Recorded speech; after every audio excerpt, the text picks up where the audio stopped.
وآمنوا بما نزل على محمد وهو الحق من ربهم كفر عنهم سيئاتهم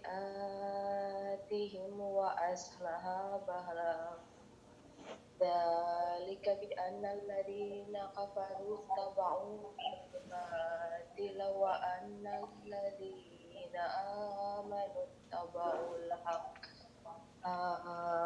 اتبعوا الحق من ربهم كذلك بيضرب الله للناس أمثالهم Sadaqallahul azim. Dan orang-orang yang beriman kepada Allah dan mengerjakan kebajikan serta beriman kepada apa yang diturunkan kepada Muhammad, dan itulah kebenaran dari Tuhan mereka. Allah menghapus kesalahan mereka dan memperbaiki keadaan mereka. Yang demikian itu karena sesungguhnya orang-orang kafir mengikuti yang batil, dan sesungguhnya orang-orang yang beriman mengikuti kebenaran dari Tuhan mereka. Demikianlah Allah membuat perumpamaan bagi manusia.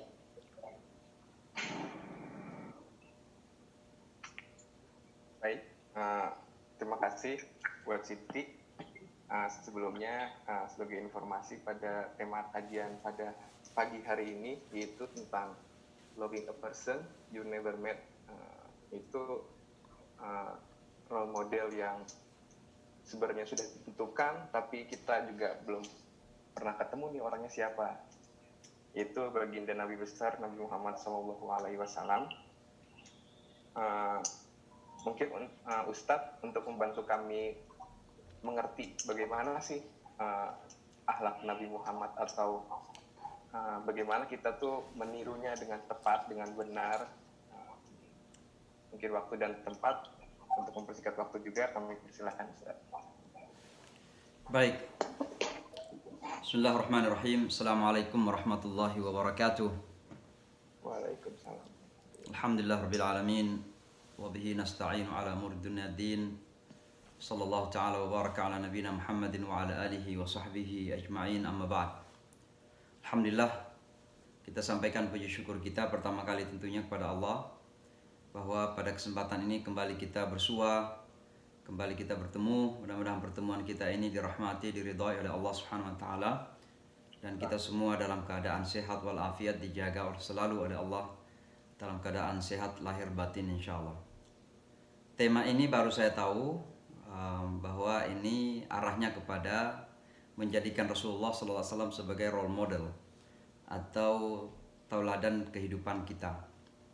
Tentu ketika kita berbicara tentang Rasulullah SAW, maka kita berbicara tentang seseorang yang memang dikirim oleh Allah, diutus oleh Allah Subhanahu wa taala untuk menjadi role model, tidak saja kepada umat Islam sesungguhnya, tapi kepada seluruh umat manusia. Karena sesungguhnya karakter dan perilaku kehidupan Rasulullah SAW itu menggambarkan kehidupan yang dikehendaki, yang diinginkan, yang dimimpikan, dicita-citakan oleh semua manusia. Karena kehidupan yang dicontohkan Rasulullah SAW adalah kehidupan yang sejalan dengan fitrah, sejalan dengan nature, kealamiahan hidup manusia. Dan kehidupan beliau adalah kehidupan yang sangat manusiawi sekali, walaupun memang kenyataannya bahwa beliau adalah Rasulullah, hafizur Allah Subhanahu wa taala.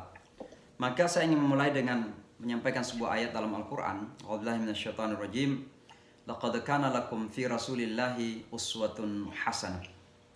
Sungguh ada pada kehidupan Rasulullah itu contoh tauladan bagi kalian. Itu kata Al-Qur'an. Dan ketauladanan ini mencakup segala aspek kehidupan tentunya. Kita berbicara tentang kehidupan seorang anak muda, kehidupan seorang anak-anak bahkan, kemudian tumbuh besar menjadi anak muda. Bahkan kalau kita berbicara tentang aspek-aspek kehidupan seorang gembala, kehidupan seorang anak-anak yang main di jalan, kehidupan seorang businessman, sampai kepada kehidupan seorang tentara, panglima, sampai kepada seorang presiden. Ini ada semua dalam tatanan kehidupan Rasulullah SAW. Demikian juga kalau kita berbicara tentang ketauladanan dalam kehidupan individu ada, kehidupan keluarga ada, kehidupan kolektif, kehidupan sosial dan publik juga ada Rasulullah SAW. Intinya adalah kalau kita berbicara tentang ketauladanan, maka ketauladanan kepada Rasulullah SAW itu tidak terbatas dalam hal-hal keagamaan yang dalam arti ritualitas, dalam arti rituals. Sehingga di sini ada dilema ketika orang mengatakan ikut kepada sunnah Rasulullah SAW. Terkadang perhatian kita itu sunnah Rasulullah itu adalah di saat kita sholat, di saat kita haji, di saat kita melakukan puasa, itulah sunnah Rasulullah SAW. Sementara di aspek-aspek kehidupan yang lain, seolah-olah Rasulullah SAW itu tidak memiliki ketauladanannya.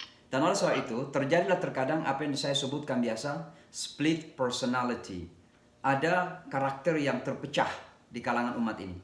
Ketika dia di masjid-masjid, menjadi orang yang sangat tauladan kepada Rasulullah SAW. Tapi ketika berada di tempat-tempat yang lain, apakah itu di pasar, apakah itu di toko-toko, apakah itu di kantor-kantor, kemudian mereka menjelma menjadi manusia yang lain. Karena mereka sudah kehilangan ketauladanan kepada Rasulullah SAW. Disinilah kemudian pentingnya untuk kita mempelajari sirah sejarah hidup Rasulullah SAW. Dan akan kita pahami bahwa segala aspek yang ada pada kehidupan Rasulullah itu bisa menjadi ketauladanan bagi kita tentunya. Tentu ada penyesuaian-penyesuaian. Penyesuaian misalnya dalam hal makanan, Rasulullah sukanya makan daging, minum susu. Memang keadaan kehidupannya seperti itu. Tapi kalau kita di Indonesia misalnya tiba-tiba di Padang, yang tentu sukanya rendang. Karena memang di Padang kan begitu. Jadi ada penyesuaian-penyesuaian. Tapi maksud ketauladanan di sini bukan pada keadaan detail atau rincinya seperti itu. Tapi bagaimana membangun kehidupannya sebagai manusia yang memiliki karakter, memiliki kehidupan yang terhormat, memiliki kehidupan yang memiliki izzah atau dignity di dalam hidupnya. Itulah Rasulullah SAW. Jadi Rasulullah adalah contoh tauladan untuk kita semua dari E sampai Z di dalam kehidupan kita. Ketika kita sudah mulai membagi-bagi kehidupan Rasulullah yang kita ikuti, yang lain kita tidak ikutin, maka disitulah kemudian terjadi double standard personality. Terkadang terjadi karakter yang terpecah. Ya. Dan ini sangat berbahaya dalam kehidupan umat. Nah, kembali kepada kesalahan Rasulullah SAW, itulah yang disebut dengan sunnah Rasulullah SAW. Maka kalau kita mengatakan kita ikut kepada sunnah Rasulullah SAW, sayang sekali bahwa umat sekarang ini terkadang fokusnya kepada dua hal. Yang pertama adalah ibadah-ibadah ritualnya. Jadi Rasulullah itu sholatnya bagaimana caranya, angkat tangannya bagaimana, meletakkan tangannya bagaimana, ketika ada ruku bagaimana, dan seterusnya dan seterusnya. Ketika Rasulullah berhaji bagaimana yang paling beliau suka, yang paling beliau lakukan. Ketika berpuasa apa saja yang Rasulullah SAW lakukan. Fokus kita, konsentrasi kita kepada hal ritual. Ada juga sebagian umat konsentrasinya kepada bentuk fisikal Rasulullah SAW. Dan ini juga menjadi sangat dilema. Karena pertama, tidak semua bisa mengikuti fisik Rasulullah SAW. Karena tentu kita berbeda etnis, kita berbeda ras. Maka sudah pasti bahwa ada physical appearance yang berbeda. Nah, jadi kalau kita bisa misalnya akan bangga dengan panjang pendeknya janggut kita, maka tentu kita orang Indonesia yang janggutnya rata-rata hampir tidak ada, maka berarti kita kurang imannya dong, kita kurang Islamnya dong gara-gara itu. Maka ada terkadang orang yang fokus kepada mengikuti sunnah Rasulullah dalam hal fisikal misalnya. Demikian juga pakaian Rasulullah SAW. Ya. Bagaimana terkadang orang tiba-tiba merasa paling Islami, paling hebat dalam iman ketika sudah memakai pakaian Arab. Padahal jangan lupa pada zaman Rasulullah SAW, Abu Bakar, Abu Jahal juga itu memakai baju jubah, nggak memakai jeans dong. Abu Bakar, Abu Jahal ketika itu memakai baju jubah. Jadi sekali lagi, saya kira pemahaman sunnah yang dilematis seperti ini perlu kita koreksi. Bahwa sekali lagi harus ada pemahaman yang benar tentang apa sesungguhnya yang dimaksud dengan mengikut kepada sunnah Rasulullah SAW. Ikut kepada sunnah Rasulullah SAW ini merupakan bagian dari tanda kecintaan kita kepada Rasulullah SAW. Allah berfirman di surah Ali Imran, A'udzubillahi minasyaitonirrajim, Qul in kuntum tuhibbunallaha fattabi'uni, yuhibbukumullah wa yaghfir lakum dzunubakum, wa man yuti'illah wa rasulahu faqad faza fawzan 'azima. Katakan kepada pengikutmu wahai Muhammad, kepada orang Islam, kalau kamu cinta kepada Allah, maka ikutlah kepadaku. Artinya ikutlah kepada sunnah-sunnah Rasulullah sallallahu alaihi wasallam. Dengan cara seperti itu, yuhibbukumullah, Allah akan cinta kepadamu. Nah, untuk mendapatkan keridhaan Allah, untuk mendapatkan kecintaan Allah, maka kita perlu cinta kepada Allah dan Rasulnya. Dan cara cinta kita kepada Allah dan Rasulnya adalah ikut kepada sunnahnya Rasulullah sallallahu alaihi wasallam. Tapi sekali lagi, ikut kepada sunnahnya Rasulullah sallallahu alaihi wasallam ini bukan hanya sekedar pada aspek istilah tadi, tapi sesungguhnya pada kita usahakan pada seluruh aspek kehidupan Rasulullah sallallahu alaihi wasallam. Dan ada aspek-aspek yang bersifat universal. Misalnya makan minum itu universal. Caranya misalnya makan dengan tangan kanan, baca doa, minimal baca bismillah, selesai makan baca hamdalah, itu salah satu yang universal. Karena orang Arab, orang Indonesia, orang Cina semuanya bisa melakukan seperti itu. Dan itu tidak terkait dengan kultur dan budaya. Masa kita mengatakan kita budayanya makan dengan tangan kiri? Kan nggak ada orang mengatakan budayanya makan dengan tangan kiri. Barangkali kalau leftis, ya seperti Bill Clinton kalau nulis dengan tangan kiri. Tapi itu pun mungkin kalau orang Islam bisa melatih untuk makan dengan tangan kanan. Artinya apa? Ada sunnah-sunnah yang bersifat universal yang tidak perlu diikat oleh dinding-dinding batas-batas etnisitas misalnya, bahwa dia orang Arab atau non-Arab. Misalnya mau tidur, apa sunnah Rasulullah SAW? Bangun dari tidur, apa sunnah Rasulullah SAW? Masuk kamar mandi, apa sunnah Rasulullah? Keluar dari kamar mandi, apa sunnah Rasulullah SAW? Semua ini kita lakukan bukan sekedar ikut-ikutan, tapi semua ini kita lakukan karena rasa kecintaan kita kepada baginda Rasulullah SAW. Dan kecintaan kita kepada Rasulullah SAW ini akan menjadi salah satu kunci terpenting bagi kita untuk membersamai atau bersama-sama dengan Rasulullah di surga nanti. Ada sebuah hadis yang mengatakan begini. Jadi suatu ketika seorang sahabat datang kepada Rasulullah SAW. Dan beliau, sahabat ini bertanya, "Ya Rasulullah, mata sa'ah?" Wahai Rasulullah, kapan sih hari kiamat itu terjadi? Rasulullah tidak menjawab. Minimal mungkin ada dua alasan. Pertama, karena memang beliau tidak tahu. Ilmu sa'ah hari kiamat itu bagian dari alam gaib. Itu adalah kegaiban yang akan terjadi kapan dan di mana ketika Allah menentukan, dan Rasul tidak punya ilmu itu. Maka beliau tidak memberikan jawaban. Yang kedua, Rasul ingin menyampaikan kepada beliau, sahabat, bahwa pertanyaan ini is not really matter, enggak terlalu penting. Ya, enggak terlalu penting. Kenapa? Karena ada sesuatu yang lebih penting lagi, dan itulah yang kemudian ditanyakan Rasulullah. Ditanya kedua kalinya Rasulullah diam. Ketiga kalinya Rasulullah kemudian bertanya balik. Famadza a'dadta laha? Apa yang kamu sudah persiapkan? Sesungguhnya Rasulullah ingin mengatakan begini. Mempertanyakan kapan terjadinya itu it doesn't matter. Itu sesuatu yang penting sekali. Tapi yang penting itu apakah Anda sudah siap? Kalau itu terjadi malam ini, itu terjadi esok hari, atau setahun yang akan datang, 10 tahun, 100 tahun yang akan datang, what did you prepare for it? Apa yang Anda sudah persiapkan untuk itu? Ini yang lebih esensi bagi kita. Kemudian ketika Rasulullah bertanya kepada dia seperti itu, sahabat ini mengatakan, tidak banyak ya Rasulullah. Salat saya biasa-biasa saja, puasa saya biasa-biasa, qiyamul lail kadang-kadang tidak, ya zikir biasa-biasa saja. Ghaira anni uhibbullah wa rasulahu. Tapi saya cinta Allah dan Rasulnya. Tiba-tiba apa kata Rasulullah kepada beliau? Anta ma'aman ahbabta yaumal qiyamah. Kamu akan bersama dengan siapa yang kamu cintai di hari kiamat nanti. Kalau kita cinta kepada Rasulullah, dan itu kita buktikan dalam bentuk ikut kepada sunnah Rasulullah, dan bukan ikut sunnah secara parsial, tapi diusahakan secara paripurna, secara keseluruhan, maka insya Allah kita akan bersama dengan Rasulullah di surganya Allah nanti. Kalau bersama dengan Rasulullah, memangnya kita berada di surga yang paling bawah. Tentunya kita berada di surga yang paling atas. Bukan kata sebuah informasi yang sangat luar biasa bagi sahabat tersebut. Dan kita yang merasa cinta kepada Rasulullah, lalu kita implementasikan cinta, buktikan cinta itu dalam bentuk mengikut kepada ketauladanan Rasulullah Sallallahu Alaihi Wasallam, kepada contoh tauladan yang diberikan oleh Rasulullah Sallallahu Alaihi Wasallam. Saya ingin memulai beberapa contoh ketauladan Rasulullah Sallallahu Alaihi Wasallam atau uswah, qudwah, the role model yang kita dapatkan dari Rasulullah. Sebagai seorang anak misalnya, sebagai anak lah kepada orang tua dulu, anak kepada orang tua. Bagaimana akhlaknya beliau kepada orang tuanya?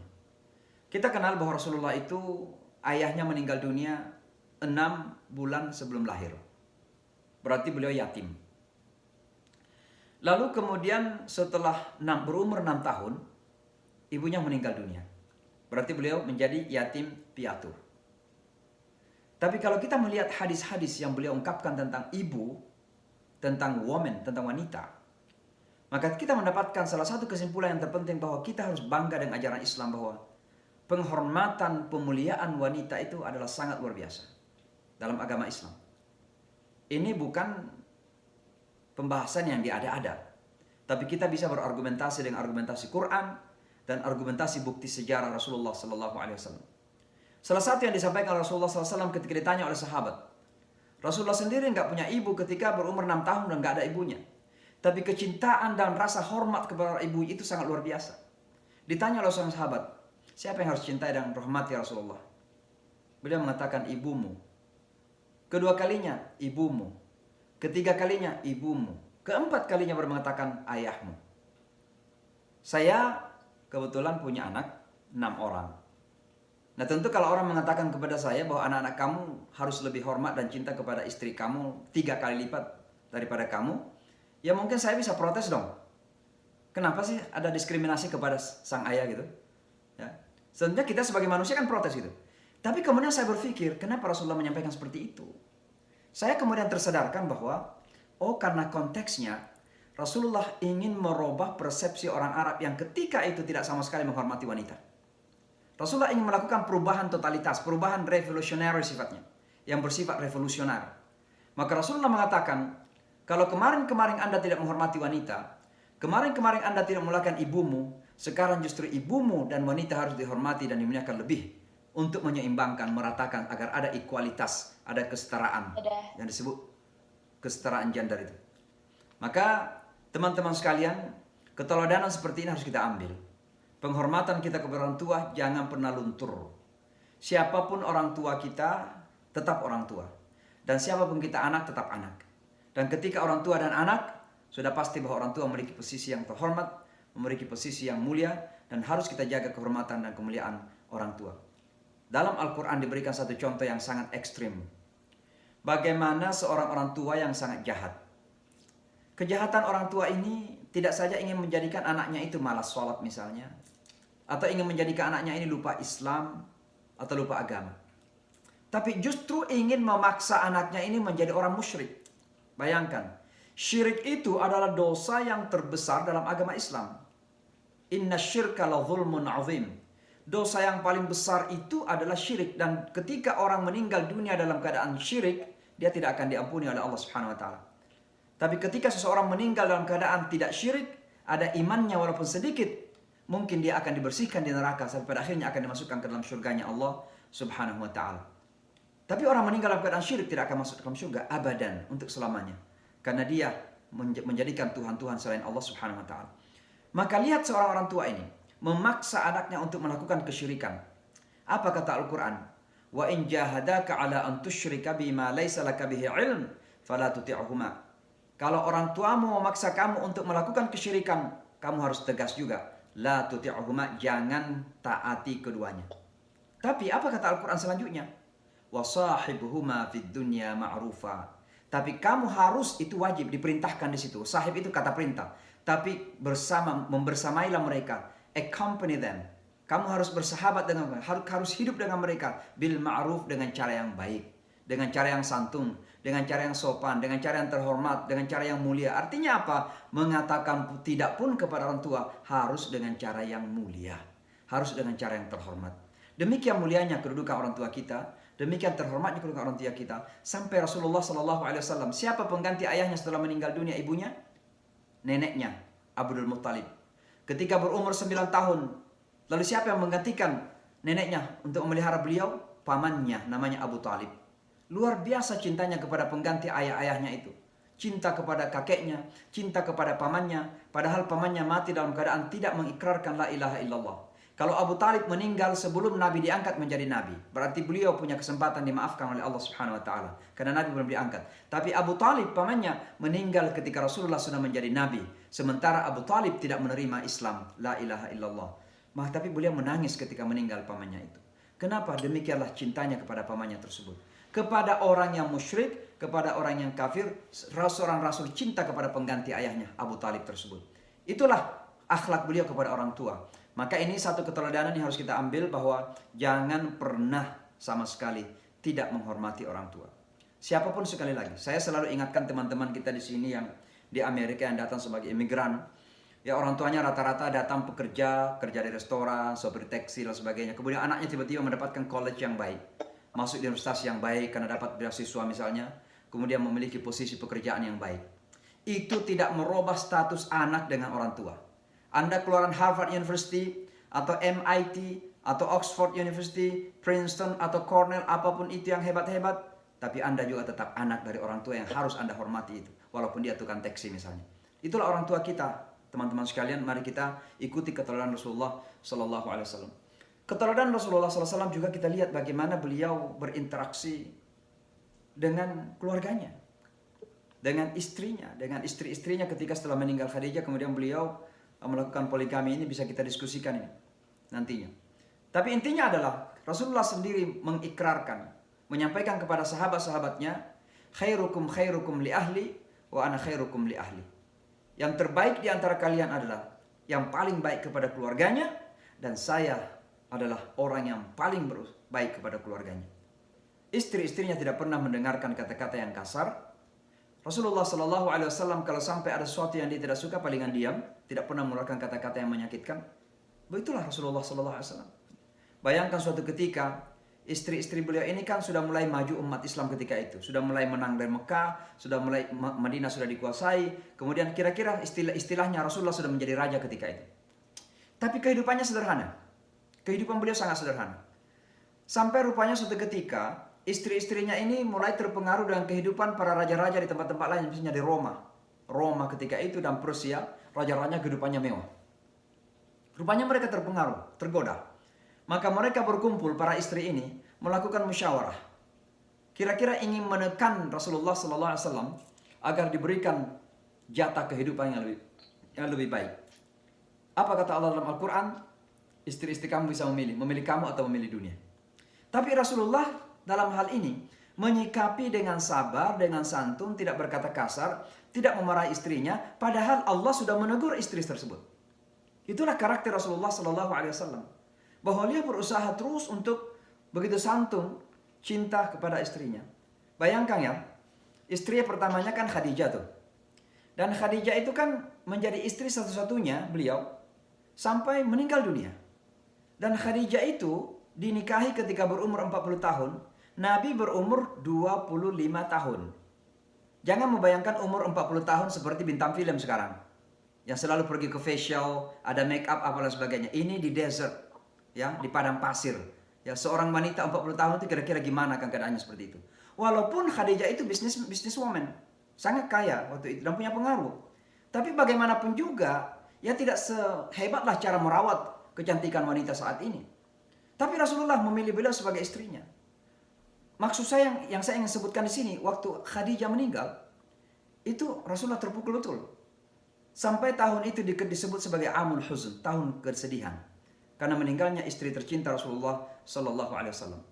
Seorang istri yang mungkin ketika beliau sudah berumur 40 tahun, berarti istrinya sudah 60 tahun. Rasulullah berumur 40 tahun, berarti 55 tahun istrinya. Ketika beliau berumur 53 tahun, karena 13 tahun di Mekah, istrinya sudah berapa tahun itu? Sudah sangat tua sebenarnya. Tapi kecintaan kepada istrinya luar biasa. Sampai-sampai ketika istrinya meninggal dunia ini, itu beliau terpukul betul. Saking cintanya kepada istrinya. Ya, inilah sebuah cinta sejati. Bukan karena kecantikannya, bukan karena uangnya, bukan karena popularitas yang dimiliki sang istri. Tapi beliau cinta kepada istrinya karena memang ada ikatan batin yang terjadi. Dan itu salah satu doa kita. Ya Allah, jadikan kami cinta kepada suami atau istri sebagaimana Engkau jadikan Muhammad cinta kepada Khadijah radhiyallahu anha. Sampai-sampai ketika beliau sudah menikah di Madinah ketika itu, beliau selalu menyebut-nyebut nama istrinya Khadijah yang sudah meninggal itu. Dan itu menjadikan istrinya yang lain jealous atau cemburu. Ini satu contoh saja teman-teman bahwa betapa keteladanan Rasulullah dalam rumah tangga itu sangat luar biasa. Demikian pula kalau kita ambil dalam kehidupan yang luas. Pergaulan beliau kepada sahabat-sahabat, bagaimana berkata kepada sahabat-sahabat, bagaimana menyikapi setiap permasalahan-permasalahan yang datang dari para sahabat. Satu contoh misalnya ya, ini kan pelajaran betul bagi para ulama misalnya, para ustadz. Ada seseorang yang baru nikah, dan ini saya menyampaikan bukan candaan, memang betul karena kita di bulan Ramadan. Ada seseorang yang baru menikah, mungkin baru menikah, nggak disebutkan di hadisnya baru menikah atau tidak. Lalu tiba-tiba kemudian terjadi hubungan suami istri di siang hari. Dia sang sadar hukumnya kan dilarang. Datanglah kepada Rasulullah sallallahu alaihi wasallam. Beliau mengatakan halaktu ya Rasulullah. Saya celaka ya Rasulullah. Ditanya kenapa celaka? Dia mengatakan waqa'tu ala imraati fi Ramadan. Saya terjatuh, ini bahasa kiasan. Saya terjatuh kepada istriku di bulan Ramadan, artinya terjadi hubungan suami istri. Rasulullah sallallahu alaihi wasallam tidak marah. Tidak mengatakan kamu itu nggak tahu hukum. Ini kan mungkin kalau ada saja ustadz yang ditanya di bulan Ramadan seperti ini pasti akan mengatakan, emangnya kamu nggak tahu hukum fikih kan gitu. Rasulullah nggak mengatakan seperti itu. Rasulullah mengatakan, nggak apa-apa. Apakah kamu bisa memerdekakan budak? Artinya diberikan jalan keluar, bukan dimarahi, bukan disakitin, bukan direndahkan, tapi diberikan jalan keluarnya. Apakah kamu bisa membebaskan budak? Dia katakan, ya Rasulullah, saya ini orang yang miskin ya Rasulullah, nggak punya apa-apa untuk membebaskan budak. Oke kalau begitu, apakah kamu bisa berpuasa 2 bulan berturut-turut? Ya kira-kira dalam bahasa saya, ya Rasulullah 1 hari aja susah, gimana 2 bulan berturut-turut begitu. Saya nggak bisa ya Rasulullah. Lalu yang ketiga ditanya, kira-kira kamu bisa nggak memberikan makan 60 orang miskin? Dia katakan, ya Rasulullah, saya orang miskin ya Rasulullah.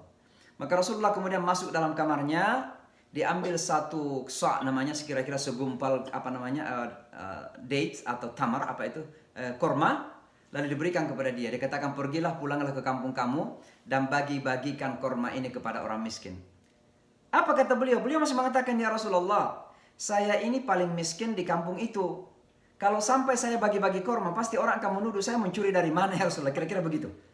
Maka Rasulullah ketawa terbahak-bahak. Kalau begitu pulanglah dan kasih makan kepada istrimu. Itu kata Rasulullah sallallahu alaihi wasallam. Ini perilaku karakter akhlak Rasulullah sallallahu alaihi wasallam kepada para sahabatnya gitu. Sebaliknya ada orang yang masih punya sikap jahil di kalangan sahabat. Suatu ketika ada namanya Abdurrahman bin Auf. Abdurrahman bin Auf ini adalah seorang bisnismen yang kaya raya seperti Utsman di Mekah. Suatu ketika terjadi argumentasi antara Abdurrahman bin Auf dan Bilal Ibn Rabah. Kita kenal Bilal itu kan dari budak. Orang hitam, budak, miskin dari Ethiopia. Imigran lagi kira-kira kalau di Amerika itu imigran. Pendatang dari Afrika kan begitu. Bayangkan kalau lagi dia berdebat dengan Donald Trump. Pasti akan direndah-rendahkan lah kira-kira begitu. Dihina gitu. Nah ini Abdurrahman orang kaya asli Mekah. Bilal ini pendatang, budak lagi, hitam lagi. Maka apa kata Abdurrahman? Ya Ibn Sauda. Wahai anak perempuan tua.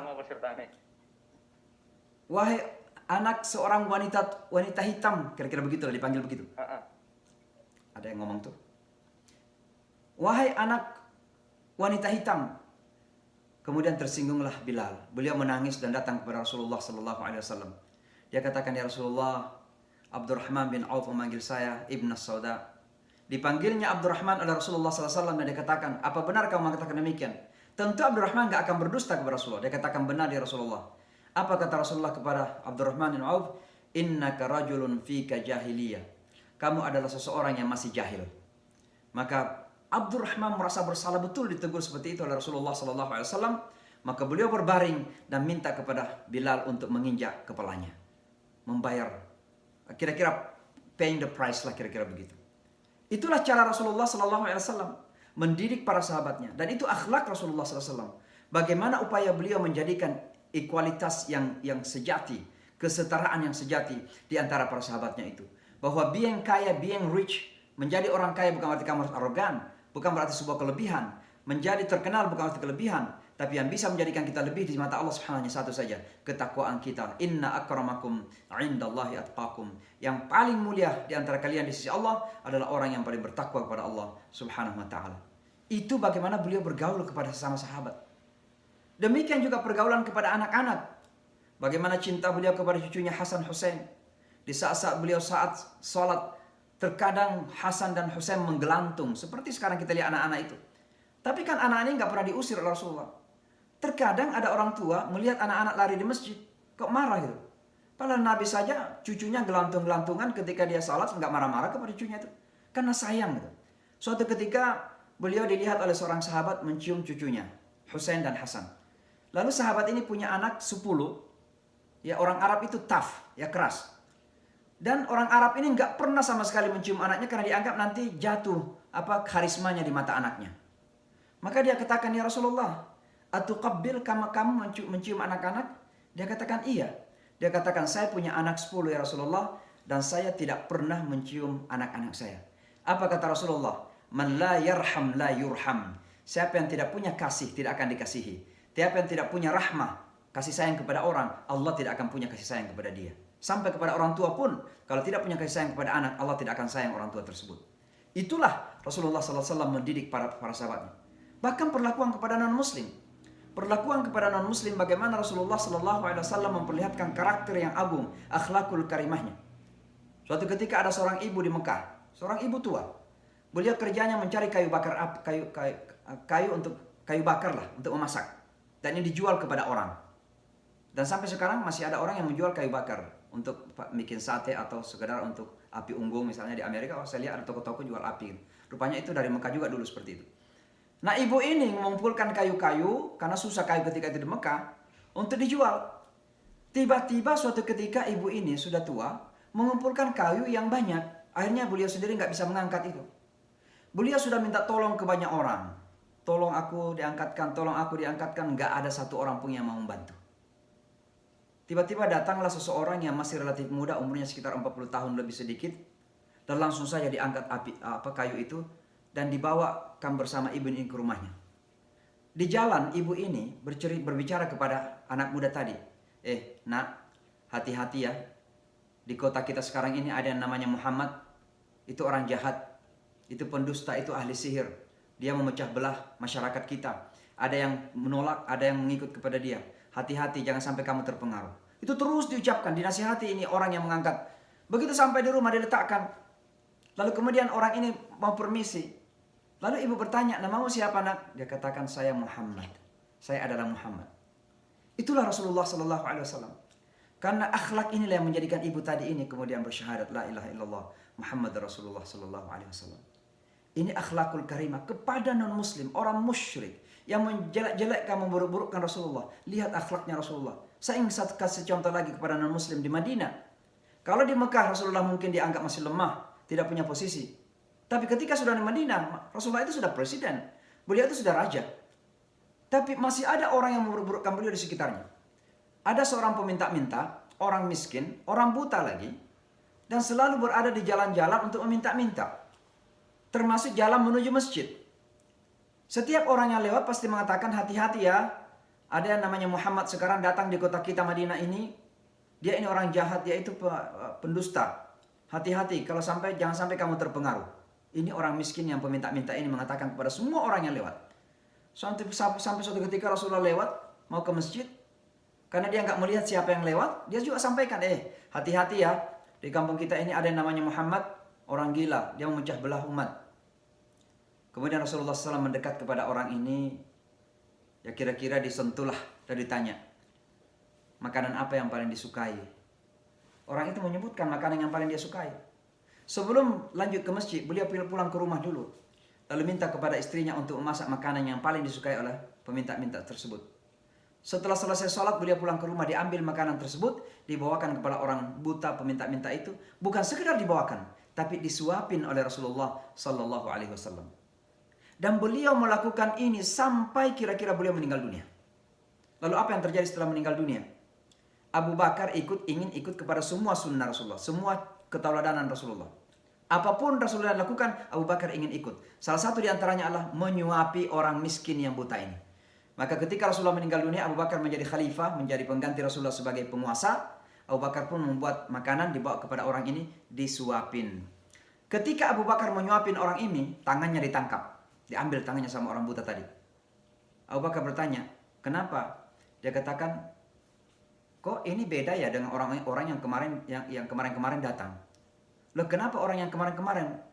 Dia katakan orang yang kemarin-kemarin datang itu katanya itu sangat lembut sekali, baik orangnya, beda katanya. Coba lihat teman-teman, Abu Bakar itu adalah orang yang paling lembut di kalangan para sahabat. Beliau bukan Umar. Kalau Umar memang keras. Abu Bakar itu orang yang paling lembut sekali di kalangan para sahabat. Tapi ini orang buta, miskin, Yahudi di Madinah lagi. Ini orang Yahudi kebetulan. Ya, mohon maaf kalau saya menyebutkan agama karena memang itu sejarahnya. Miskin, bersaksi bahwa perilaku Rasulullah itu sangat lembut sekali. Sangat gentle dalam perlakukan manusia. Maka saya hanya ingin mengatakan begini. Kalau kita berbicara tentang ketauladanan, kalau kita berbicara tentang cinta kita kepada Rasulullah SAW, maka kita harus ikut kepada keteladanan Rasulullah SAW. Tentu bukan hanya kehidupan pribadi, bukan hanya kehidupan keluarga, tapi juga kehidupan publik. Bagaimana menjadi seorang presiden, bagaimana menjadi seorang raja, bagaimana menjadi seorang panglima, demikian seterusnya. Menjadi seorang businessman, itu ada contoh teladannya Rasulullah SAW. Salah satu penyebab kenapa Khadijah jatuh hati kepada Rasulullah, karena beliau sukses dalam berbisnis, tapi sukses dengan moralitas, bukan sukses dengan menipu orang. Karena ada orang yang sukses dalam bisnis, tapi memanipulasi harga misalnya. Tapi Rasulullah sangat jujur, kemudian sukses. Itulah yang menjadikan Khadijah salah satu alasannya kenapa jatuh cinta kepada Rasulullah Sallallahu Alaihi Wasallam. Maka sekali lagi, loving the man that you never met, artinya Rasulullah Sallallahu Alaihi Wasallam, kita harus ikut kepada sunnah-sunnahnya. Dan sunnah Rasulullah mencakup seluruh aspek kehidupan, utamanya karakter kemanusiaannya. Yang dipuji dalam Al-Quran itu mengenai Rasulullah, bukan salatnya, bukan puasanya, bukan zakatnya, bukan hajinya, tapi yang dipuji adalah wa innaka la'ala khuluqin azim, sesungguhnya kamu wahai Muhammad berada di atas karakter yang agung, akhlakul karimah yang sangat luar biasa. Saya kira itu saja pengantar. Mohon maaf kalau ada kekurangan, karena terus terang saya tidak tahu kalau judulnya mengarah kepada keteladanan Rasulullah SAW. Mudah-mudahan nanti kita bisa diskusikan lebih jauh, kita gali lagi sirah Rasulullah SAW bersama-sama dalam bentuk tanya jawab. Saya kembalikan kepada moderator. Wassalamualaikum warahmatullahi wabarakatuh. Waalaikumsalam warahmatullahi wabarakatuh. Makasih Ustadz untuk ceramahnya pagi ini. Mungkin saya memberi kesimpulan sedikit ringkasan tadi apa saja yang telah disampaikan, di mana Nabi Muhammad SAW itu sebagai role model yang sudah lengkap dari cara perilakunya, ritual, bagaimana dia bersosialisasi dengan orang lain atau berbisnis. Itu merupakan hal-hal yang patut kita ikuti, dan diharapkan kita bisa mengikuti hampir semua, bahkan kalau bisa semuanya, semua sunnah-sunnahnya. Mungkin untuk mempersingkat waktu, sepertinya teman-teman udah banyak yang penasaran nih, ada yang mau nanya-nanya. Mungkin dari Siti mau nanya? Ya, saya mau tanya. Tadi kan dibilang salah satu ajaran Islam yang paling baik adalah, berbeda dari agama lain, adalah menjunjung tinggi perempuan, derajat perempuan gitu ya, seperti yang diajarkan Nabi Muhammad SAW. Tapi jujur saya masih baru belajar Islam juga. Saya banyak sekali mendengar beberapa orang berbicara bahwa derajat perempuan di mata Islam itu sangat rendah. Seperti halnya misalnya ada perempuan yang masih belum berhijab, mereka banyak sekali bilang akan membawa dosa kepada saudara laki-lakinya dan ayahnya. Padahal di ayat yang lain juga banyak sekali saya membaca bahwa sebesar apapun dosa dan pahala manusia itu sendiri akan ditanggung oleh pribadi masing-masing. Itu sih Pak Ustadz yang saya masih agak bingung di situ. Baik. Karena saya banyak sekali mendengar orang-orang bicara hal-hal seperti itu. Ya, langsung saja. Ya, langsung baik. Saja. Jadi kalau kita berbicara tentang agama, tentu kita tidak akan mendengarkan dari pembicaraan orang. Karena kalau kita mendengarkan dari pembicaraan orang, jangankan non-muslim, muslim saja banyak yang kemudian membicarakan keislaman ini tanpa ilmu pengetahuan. Kalau kita berbicara tentang agama Islam ini, maka tentu sumber aslinya itu ada dua. Itulah Al-Quran dan hadis-hadis Rasulullah SAW. Nah, coba kita berbicara tentang gender equality, kesetaraan gender dalam perspektif Al-Quran dan Sunnah misalnya. Kalau dalam Islam, kita mulai dari awal penciptaan Adam dan Hawa dulu. Karena itu sejarah awal manusia. Sebenarnya kesetaraan itu sudah ada dari situ. Coba baca dalam Al-Quran ketika Allah mengatakan, wa qulna ya Adam, dan kami katakan wahai Adam, uskun anta wa zaujukal jannah, tinggallah kamu bersama istrimu di surga.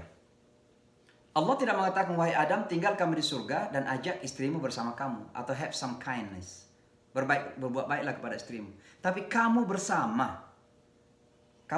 Kenapa Allah tidak mengatakan wahai Adam dan Hawa, tapi dengan istrimu, agar ada ikatan istri, supaya ada kedekatan gitu loh antara suami istri ini.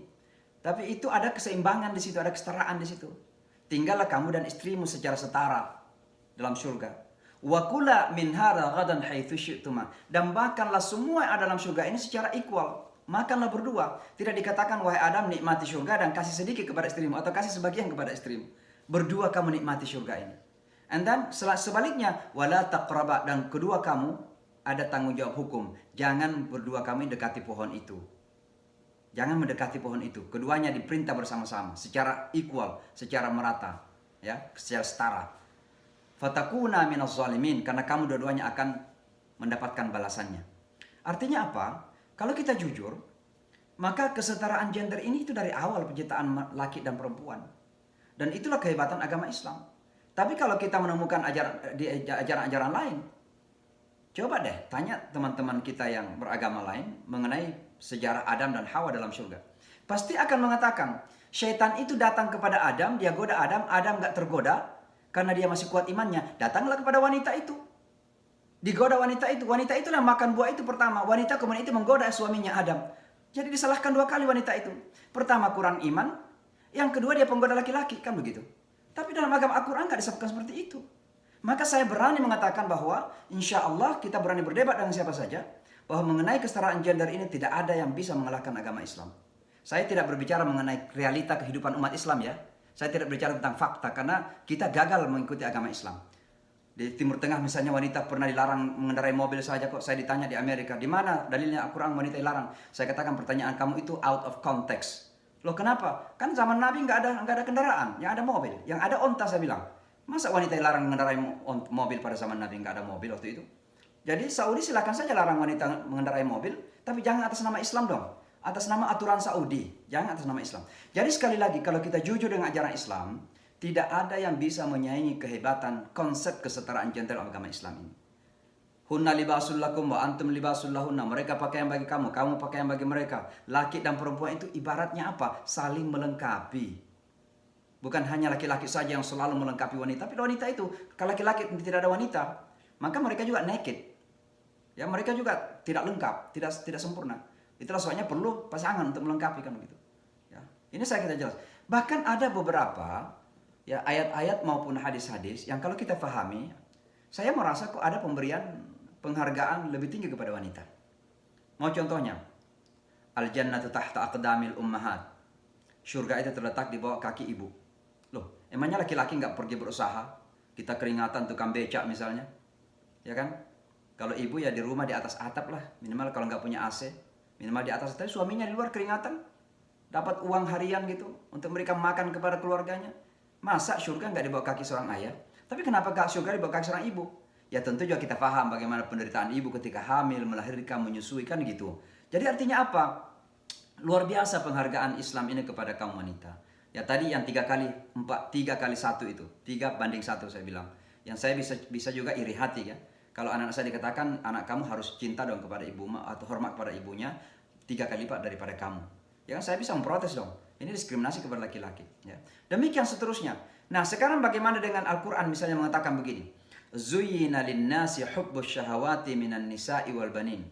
Telah dijadikan bagi laki-laki itu kecintaan syahwat, kecenderungan syahwat kepada wanita misalnya kan. Loh kenapa cuma wanita? Seolah-olah kan menurut penafsiran yang negatif, wanita menjadi objek lagi kan begitu.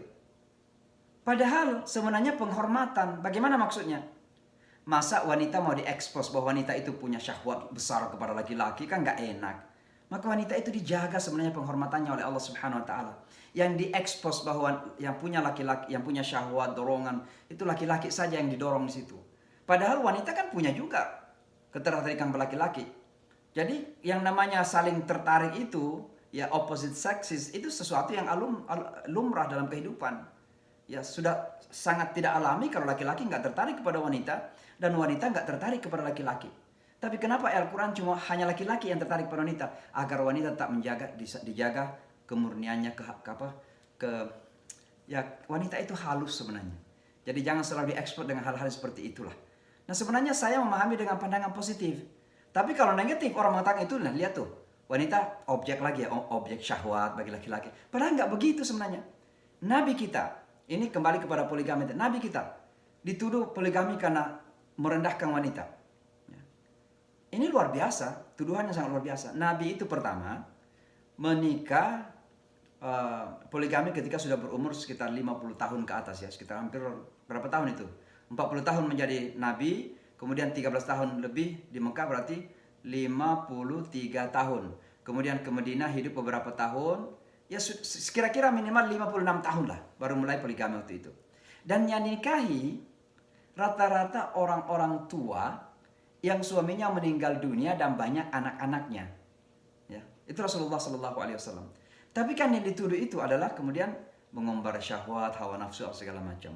Padahal itu adalah bagian dari cara Rasulullah memperlihatkan bagaimana memproteksi wanita. Karena waktu itu orang Arab tidak bertanggung jawab kepada wanita. Ya, namanya juga orang Arab, mohon maaf ini kalau agak judes sedikit. Ya begitulah keadaannya waktu itu ya. Sekarang ya Arab Muslim lah, kira-kira beda lah sekarang ya. Imannya lebih kuat. Tapi bayangkan dulu, banyak orang Arab yang kemudian masih berkarakter jahiliyah. Maka Rasulullah perlu memproteksi wanita.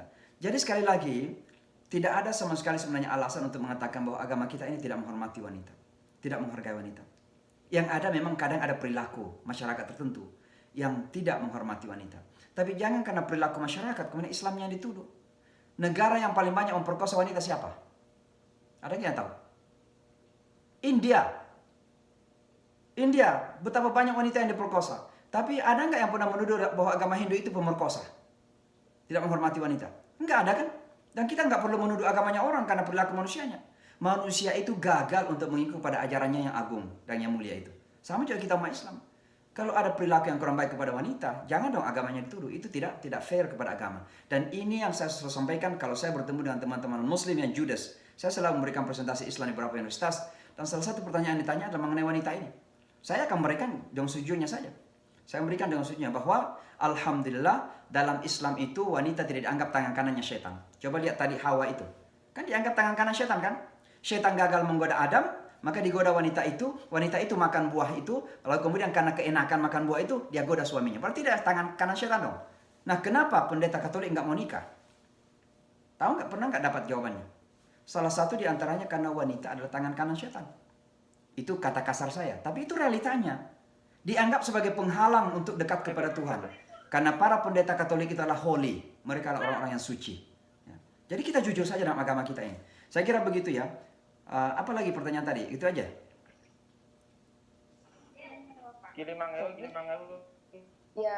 ini Pak Ustadz, Pak, yang dosa. Oh iya. Ya. Anak perempuan. Ya, jadi hadis itu, jadi begini. Saya ingin mengingatkan dulu begini teman-teman. Memakai jilbab itu adalah salah satu dari perintah. Tapi jangan kemudian melihat rendah wanita-wanita muslimah yang belum memakai jilbab. Karena boleh jadi seorang wanita muslimah belum pakai jilbab, tapi dia punya kelebihan-kelebihan yang lain. Ya mungkin salah-salah sunnahnya lebih, mungkin dia punya duha. Saya tahu banyak wanita-wanita yang kemudian tidak pakai jilbab, tapi sebelum pergi kerja dia salat duha dulu misalnya.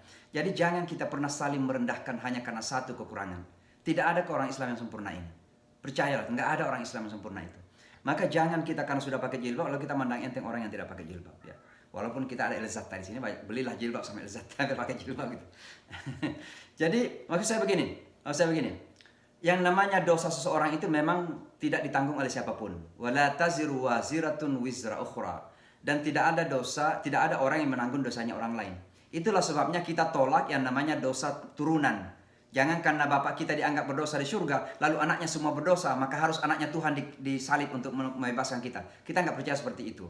Nah, lalu apa maksudnya ketika seorang anak misalnya, bukan hanya jilbab di sini sebenarnya, mungkin secara kebetulan jilbab saja disebut. Misalnya anak tidak mau baca Quran, tidak peduli dengan agama, tidak mau salat lagi. Kenapa sampai orang tua diancam seperti itu? Bukan berarti menanggung dosa anaknya, bukan. Tapi menanggung dosanya sebagai orang tua yang tidak bertanggung jawab. Di situ tempatnya. Karena seharusnya orang tua mendidik anak dong. Memberikan pengertian kepada anak. Nah kalau orang tua sudah mendidik anak, sudah mengajar anaknya agama, tapi toh juga masih ditolak, tidak mau melakukan, ya itu sudah tanggung jawabnya sudah tidak ada lagi. Ya kan ya semua. Tapi kalau memang orang tua ini nggak pernah bertanggung jawab, bukan hanya jilbab saja, anaknya tidak peduli agama secara umum misalnya, maka pasti dia akan bertanggung jawab. Kenapa? Karena anak-anak itu amanah yang dititipkan oleh Allah kepada orang tua. maka jangan sampai kemudian lalai dalam mendidik anak tersebut dalam hal agama. Itu kira-kira arahnya. Jadi bukan mengambil alih dosanya orang, enggak. Dalam agama tidak, kita enggak bertanggung jawab dengan dosa-dosa lakukan orang lain. Saya kira begitu ya. Terima kasih. Baik.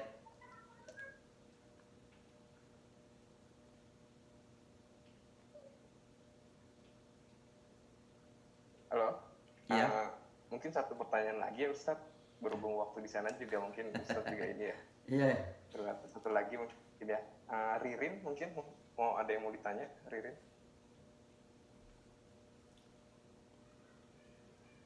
Silakan. Oke.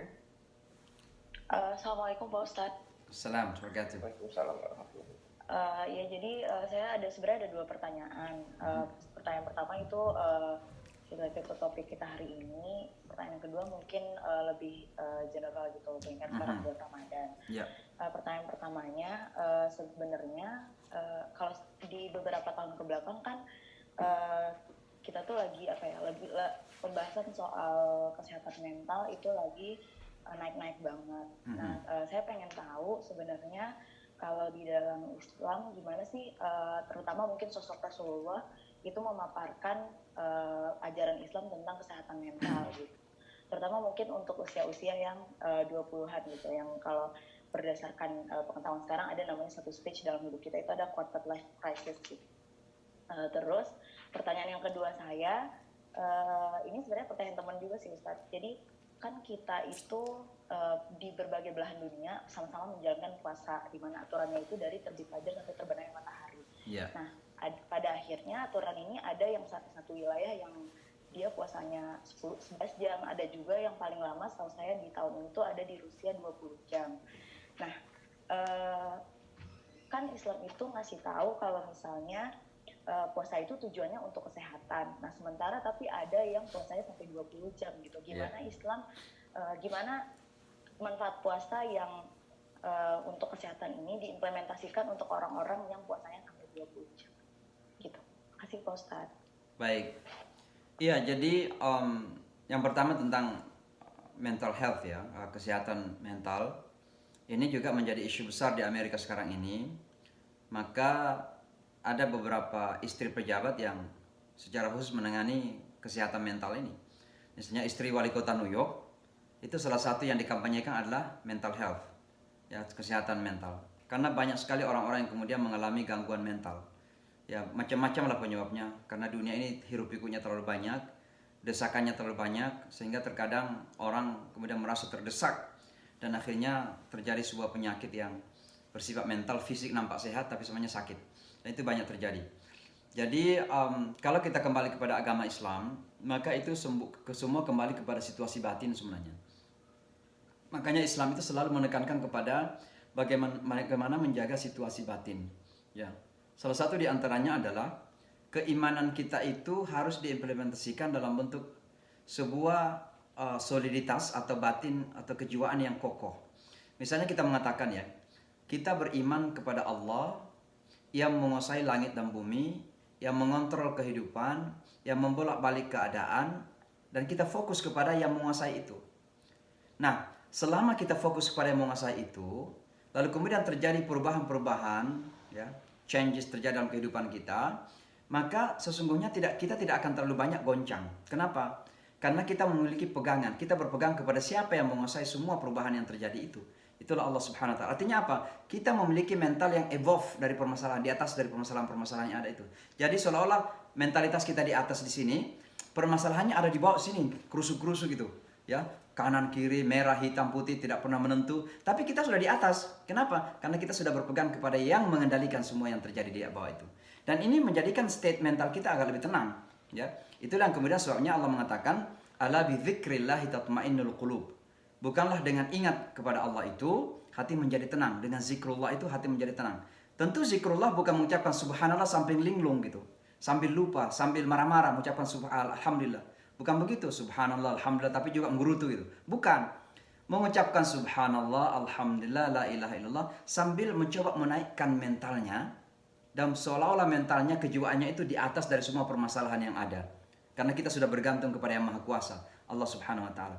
Nah, ini kan sebuah pembentukan mental yang solid itu, ya. Kemudian misalnya Al-Quran diistilahkan sebagai syifa'un lima fis sudur.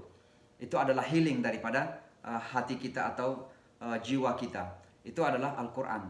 Maka sekali lagi Rasulullah SAW banyak menangani hal-hal seperti ini melalui pendekatan, pendekatan teologis, keimanan, pendekatan ubudiyah. Misalnya kalau ada orang yang dalam keadaan terdesak apapun, kemudian dia galau, dia resah, coba ambil air wudhu. Ya, ambil air wudhu, kemudian salat 2 rakaat, betul-betul coba fokus sebentar. Coba untuk sementara saja, lupakan semua yang menjadikan kita galau dan susah itu. Dan itu akan kembali boosting, akan menguatkan kembali mentalitas kita itu. Dan itu terkadang di saat-saat seperti itulah, ketika kita galau, kita menemukan jalan keluarnya. Karena Rasulullah SAW, idza hazabahu amrun asra alis salat. Adalah Rasulullah SAW kalau dia ada masalah, dia segera salat. Itu Rasulullah SAW. Maka pendekatan-pendekatan religius, pendekatan-pendekatan keagamaan seperti ini harus terus-menerus kita teruskan ya. Bukan berarti kemudian kita tidak berusaha untuk melakukan dengan cara-cara duniawi ya, boleh saja. Tapi terkadang cara-cara dunia ini tidak memberikan solusi yang permanen. Misalnya di Amerika sekarang ini, orang yang terkadang nggak bisa tidur dikasih obat pil misalnya. Dia orang ini nggak tidur bukan karena masalah fisik, karena masalah mental, masalah pemikiran gitu. Tapi dikasih pil, ya dia tidur malamnya. Kenapa? Ada drug situ. Besoknya kembali lagi sakit mentalnya itu, emosinya kembali lagi, kerisauan yang kembali lagi, kegalauannya kembali lagi. Nah itu yang terjadi, perputaran yang tidak lucunya. Ya, sebuah obat yang tidak menghasilkan akhir sama sekali. Maka sekali lagi, pendekatan Rasulullah adalah pendekatan jiwa, pendekatan kalbu, pendekatan iman, pendekatan ritual. Ya, memang betul-betul hati kita ini harus ditata terus-menerus. Karena hati kita ini rentang, ya terombang-ambing di tengah keombang-ambing dunia yang terjadi itu. Maka disitulah kemudian makna iman dan kemudian trust, tawakal kita kepada Allah Subhanahu Wa Taala. Wallahu a'lam bishawab. Baik, terima kasih. Yang kedua tadi soal puasa, waktu puasa. Oh iya, jadi kalau kita berada di sebuah tempat, lalu kemudian jamnya itu betul-betul sudah membahayakan kesehatan dan kehidupan apalagi, maka ada 3 kemungkinan yang bisa terjadi. Yang pertama, ikut waktu Mekah. Karena Mekah itu sepanjang-panjangnya adalah sekitar 15-16 jam saja. Jadi tidak lebih dari itu. Jadi kita misalnya di Rusia, kemudian ini 20 jam dan betul-betul akan menjadikan kita sakit, ya udah puasa aja sekitar 16 jam itu. Sampai kira-kira sebatas-batas kemampuan lah yang tidak menjadikan kita sakit. Itu pertama. Yang kedua, bisa ikut kepada jam negara yang paling dekat yang masih normal. Misalnya kalau Eropa, kan panjang juga di Eropa itu. Yang paling dekat misalnya Turki. Turki itu panjang-panjangnya sekitar 16-17 jam. Berarti bisa ikut Turki lah ketika berbuka puasa. Nah, yang ketiga, ada yang mengatakan kalau Anda seorang imigran, maka ikut dari negara mana? Dari negara asal gitu. Itu yang kita lakukan. Tapi jangan kemudian 20 jam dari fajar sampai terbenam matahari, lalu kita paksakan 20 jam itu, akhirnya kita sakit bahkan bisa meninggal dunia. Itu namanya membawa kehancuran kepada diri sendiri yang dilarang, diharamkan dalam Al-Quran. Dan kita jangankan seperti itu, orang dalam perjalanan saja kok bisa berbuka puasa kalau ada kesulitan, apalagi sudah terancam kesehatan dan bahkan nyawa, maka tentu wajib untuk mencari solusi. Dan solusinya 3 tadi itu ya. Saya kira begitu yang disampaikan oleh para ulama kita dalam buku-buku fikih. Ya, baik. Terima kasih Ustadz jawabannya. Untuk kan berhubungan pertanyaan masih banyak nih Ustadz, cuman kan karena waktu terbatas, mungkin kamu bisa nggak kirim email atau apa gitu biar ya mungkin gini. Sabtu depan saya ngasih pengantar pendek-pendek saja. Nah biar kita tanya jawab lebih banyak. Karena mohon maaf tadi agak terlambat karena saya ada acara lain dan kebetulan ditahan juga oleh banyak pertanyaan sehingga lupa saya. Jadi mungkin nanti Sabtu depan saya memberikan pengantar pendek saja sekitar 20 menit saja atau 25 menit paling lama. Lalu semuanya kita untuk pertanyaan. Saya khawatir kalau dikirim lewat tulisan, saya juga agak sibuk jadi tidak akan saya jawab juga. Sekarang ini banyak diminta menulis ke beberapa surat kabar, saya belum menulis ini. Jadi saya khawatir juga nggak akan dijawab. Lalu soal itu lebih baik kita tunggu sampai hari Sabtu depan, saya kasih pengantar pendek, singkat saja, kemudian kita tanya jawab saya kira. Oke, baik Ustadz, makasih. Oh iya Ustadz, ini kan berhubung banyak yang baru Ustadz, terus Ustadz juga sedang membangun pesantren, mungkin bisa sharing dikit di sini teman-teman ada yang mau dengar tentang pesantren. pesantrennya di sana gimana? Iya, jadi teman-teman saya ini saya kan dulu imam di Islamic Center New York ya, masjid rayanya kota New York lah, masjid besarnya di sini.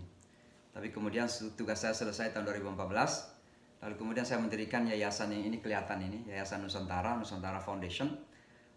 Salah satu program Nusantara ini banyak programnya, termasuk dulu hadir di tempatnya Tika dulu kuliah, saya ikut interfaith di situ di sekolahnya Tika dulu atau kuliah di Amerika setahun, memberikan presentasi Islam beberapa universitas ya. Kemudian seminar Islam di PBB, kemudian macam-macam yang kita lakukan. Tapi akhir-akhir ini dalam 2 tahun terakhir, saya kemudian menantang diri sendiri dan sekaligus Nusantara Foundation untuk melakukan sebuah gebrakan baru. Dan gebrakan kita adalah ingin mendirikan pondok pesantren pertama di Amerika. Alhamdulillah lokasinya, ya propertinya sudah kita beli, sudah kita miliki. Ada 7,5 hektar sebenarnya tanah ini. Saya sekarang di pesantren ini. Jadi saya di salah satu gedung ini, duduk di sini di pesantren sekarang karena 2 jam dari kota New York. Kota New York menakutkan, jadi saya lebih senang tinggal di pesantren sekarang. Ini 2 jam di kota New York. Alhamdulillah sudah kita miliki lahannya dan beberapa gedung tua di lahan tersebut. Kita sudah renovasi beberapa gedung. Cuma memang untuk kita mulai pesantren betulan belum cukup karena perlu fasilitas-fasilitas yang lain. Tapi kita sudah manfaatkan, ada pelatihan imam, ada pelatihan kepemimpinan, ada program tahfiz musim panas. Ya. Jadi sementara kita melakukan fundraising, penggalangan dana, ya minimal untuk maintaining lah, untuk membersihkan lokasi, kemudian menambah lagi renovasi gedung yang lain yang belum kita renovasi. Itu terus kita lakukan penggalangan dana sampai sekarang. Dan sengaja saya melakukan penggalangan dana dari Indonesia. Kenapa dari Indonesia? Pertama saya ingin membangun kesadaran bahwa kita sebagai bangsa muslim terbesar punya tanggung jawab dakwah di dunia internasional. Yang kedua, saya ingin menyadarkan bangsa kita bahwa kita ini bukan bangsa kecil-kecil banget. Jadi jangan setiap ada proyek besar Islam kok harus Qatar, Saudi, ya Emirat, kapan Indonesia. Padahal Indonesia itu nggak miskin-miskin banget sebenarnya. Ya, coba lihat kalau musim politik, berapa uang yang dihambur-hamburkan gitu. Ya, jadi banyak uang di Indonesia itu. Ya memang masalahnya kalau uang rupiah didolarkan jadi kecil gitu. Nah itu tantangan tersendiri. Tapi saya nggak ada masalah, yang penting berkahnya saja. Jadi saya mengalukan penggalangan dana di Indonesia untuk 10 tahun yang akan datang, 20 tahun yang akan datang, orang bisa melihat bahwa ini loh sumbangan Indonesia. Bukan proyek Saudi lagi, tapi Indonesia punya. Kita ingin bangga lah dengan Indonesia bahwa Indonesia can do something big. Bisa melakukan sesuatu yang besar gitu. Jadi kalau ini terjadi, saya kira ini gebrakan ya. Pertama di Amerika, pesantren luar negeri, dan insya Allah bisa menjadi salah satu tonggak kebangkitan Islam di Amerika. Saya kira begitu. Silahkan kalau ada yang mau tahu, coba lihat di website kita, website bahasa Indonesia, nusantarafoundation.org. Ada di situ selalu diupdate kemajuan-kemajuannya, gambar-gambar dan sebagainya. Bisa lihat di situ. Oke, baik. Terima kasih sharingnya untuk pesantren, Ustadz Baik, insya Allah. Syamsi.